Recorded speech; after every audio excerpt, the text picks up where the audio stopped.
when it comes to refreshing or rebranding, it is a strategic start. You need to really figure out, am I wanting this for what business reason? So depending on where you're at in your business, if it feels a little dated, if you have some new product line or service that you want to change your identity for, you might just be wanting to refresh the core identity. Hey, what's up, branding experts? Arek here, Redesign, and welcome to On Branding Podcast. And today, my guest is Lauren Bayne. And Lauren is a seasoned expert in the field of branding and marketing with a rich portfolio of successful projects. And today, we are going to talk about rebrand and refresh. Hello, Lauren. Thanks for joining us today. Hi, thank you so much for having me.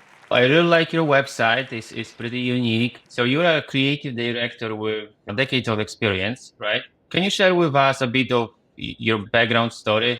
How did you get into branding and marketing and design?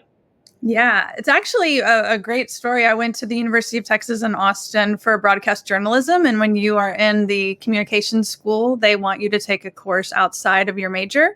So I took Intro to Advertising. I really had never thought about what is advertising? How do we consume commercials and billboards and print ads? And so in that course, I was just blown away. It came to me very naturally. The professor was like, you have a gift here on selling things creatively. And so I quickly changed my major and became an advertising major. And then at Texas, they have a thing called Texas Creative, which is a creative sequence you apply for. And that's where they train you and you get a portfolio out of it, either in art direction or writing. And at the same time, I was interning at the biggest ad agency in Austin called GSD&M. So I got to learn a lot there and was hired on after I graduated as a junior copywriter. And off I went into the races of advertising. Right. So today we are going to talk about refresh, rebrand, redesign. What are the differences? I know that you work with different businesses. Can you just maybe give us a few scenarios when a new client approaches you? What would you call a redesign versus a full-blown rebrand? Yeah. So that agency life that I was telling you about, that is usually a dynamic with brands where they come in already knowing what they want a little bit. And so when my journey took me out of agency to work directly with founders and small businesses, I found myself with a lot of brands and founders that weren't really sure if they wanted a refresh or a rebrand, but just needed a way to empower their brand to, as I say, move hearts and minds. So it's a great question. And I love talking about it because when it comes to refreshing or rebranding, it is a strategic start. You need to really figure out, am I wanting this for what business reason? So depending on where you're at in your business, if it feels a little dated, if you have some new product line or service that you want to change your identity for, you might just be wanting to refresh the core identity because you still have a legacy brand that has a reputation that you don't really want to detract from. So that's more of a refresh. Think of it like a tune-up. It keeps your brand feeling current and relevant without a radical change. A rebrand is more like a full makeover. So it's a more strategic overhaul that revamps the core identity of your brand. Maybe when your logo or the brand image no longer reflects what your current offerings or values are, or you're a brand that's pivoting in a space and has a new vertical, you might really need to completely rebrand yourself to target a completely new audience. So it allows you to reposition yourself in the market and attract new customers when you do a full rebrand versus just refreshing things. Brand is a more holistic approach, right? Including revising your brand strategy or developing a new brand strategy. It could include new positioning, as you mentioned, and of course, new design. So versus refresh is just may include, for example, refining your logo and your website to be able to convert. Can you just talk to us about your typical process? I know you do brand strategy and you do creative work as well. Can you just walk us through a few scenarios of clients that you've worked with in the past? What are some of the challenges that they come to you with, some of the problems they face, and how do you approach those problems and how you help them to rebrand or redesign? Yeah. So if a brand has an internal marketing agency and just is looking for a vendor to just help them executionally, I have three divisions of how I work with people: creative strategy, creative development, creative execution. Those are sometimes a brand just needs to develop an idea they already have strategy on. They just need more thought process through it. And so I can just do some one-on-one consultations to help them develop the idea a little bit more, to develop the space or the opportunity or challenge that they're in. Some brands just need executions. Like I've worked with vitamin companies, Smarty Pants Vitamins, who just needed help doing some video content. So some of it's just kind of content creation, creative executions. When I'm working with founders, like my most recent job as a chief brand officer, she'd been in business a really long time, had a great brand, but it hadn't been marketed and out there that with such a reputation that she didn't need to refresh it. She wanted to rebrand it. So we did a full comprehensive look into the hospitality industry and especially the short-term rental industry to decide where are you strategically in the marketplace. So that kind of started, we went back a little bit more of a strategy. So I think that those are the three main buckets I see most brands need to focus on. And I feel like strategy is where you usually need to start. And that kind of defines the vision. I say a lot that I'm like your general contractor in a house build. You go to an architect to get your blueprint. You have this vision for your dream house or your dream brand. You just need help getting there. And so I think a creative director is a really, really perfect person to help brands get there because they think differently about getting the brand vision there. And it's not always just around the deliverable. It's not just your social media posts or just your website. It's a bigger strategic umbrella of who you are and how customers are going to experience you. And so I typically start with strategy and figure out there's some business stuff that they have to talk about as far as what the brand gets out there. But when it comes to the execution, I really try to understand if it's a founder-led brand and the brand is really just a extension of their heart and what they want to give back to the world, then let's really get into who they are as a founder and how that can be expressed as well. But I think those are the three layers right now. The strategy, development, and execution is where that's how I work with brands. I agree. With that, about your process, right? Let's talk about some of the problems that clients come to you with. For example, scenario number one could be they have a new product or service, right?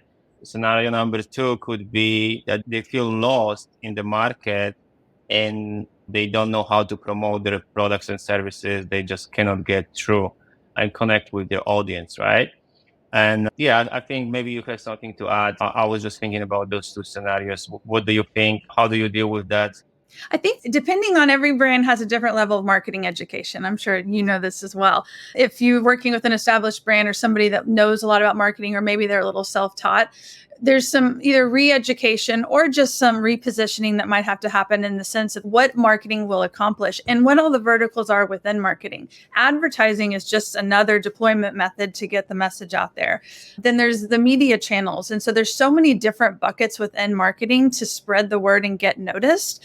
I come back to what is it across all those channels do you stand for? What is it that you want to talk about? What is the feeling and the experience you want people to have from you so that it's much easier to inform all those vehicles with the style, the identity, the voice, the feeling you want people to have when they experience it. Like you have a different experience with Ben & Jerry's ice cream than you do with Haagen-Dazs, just visually out of the gate in the freezer section.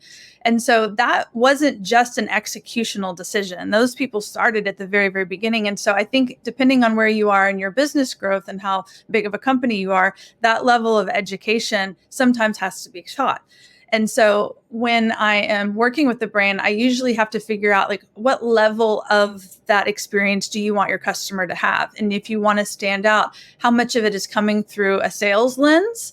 Because also knowing what is the conversion methods you want from being a brand, being known for something, standing out. In the end, everyone wants to make sales. We all want visibility, awareness, exposure because we're all running businesses. And so that's ultimately what our job is. And my job is to get you sales. But there's also awareness and some ROIs and KPIs that might not necessarily be able to be tracked too creative. But you just know from the awareness and that the feeling you're giving people from the top down, those are the kind of brands I like to work with. Brands that champion this brand experience and businesses that championing that because they understand how it moves the market. Right. So branding involves many disciplines, right? And as you mentioned, not always we can just track the performance of a rebrand or a refresh, right? It's something more intangible sometimes. Okay, my last question would be about the trends. Do you see any trends in the industry? How do you deal with? Do you use trends? Do you try to stay away from trends and avoid them? What do you think? Oh, I mean, who's not talking about AI right now, right? That's a huge trend. We can talk about that forever. I see AI is a trend. I feel like I'm a little bit of an outlier sometimes when I talk about AI because I absolutely love it. I love the tool that it provides. I love the partnership it can give to especially founders that might not have robust marketing teams or a lot of people working with them. So that's the biggest trend I think I've adopted right now is how to use AI as a tool and to complement the vision and just to help it define things, not as a cheat code or not something to do the work for you at all. It can't replicate that. I really don't know how we can digitize creative thinking. Maybe we'll get there, but I just still think that our minds are the most valuable tool. So using things like AI right now has been the biggest trend I've been adopting and helping founders see how to use that and leverage. Other trends, I think there's a lot of people doing more activations and more experiential again. I think it's kind of come back. I think people want that one-on-one feeling. I think they want some more IRL experiences. I see consumers wanting, yes, digital marketing will always be there, but I am seeing definitely more opportunities for brands to create activations and experiences now. Right. And in what way do you use AI? Is it just getting as you mentioned, you rather treat it as an assistant, right? So do you use Mhm. ChatGPT, for example, to get you some starter ideas, or do you use some AI design tools in the execution? I will use it a lot of times to find clarity. Is this clear? Is the communication clear? Is what I said make sense? Now, I would admit that AI is like a pep squad. So they're there as a cheerleader a lot and will usually not push back on you. And so there's not a lot of times there's no, that doesn't work. You have to really be good at the prompt writing to understand Mm, how to get it to critical feedback because usually it's substantiating something. But I will use it a lot as a clarifying tool.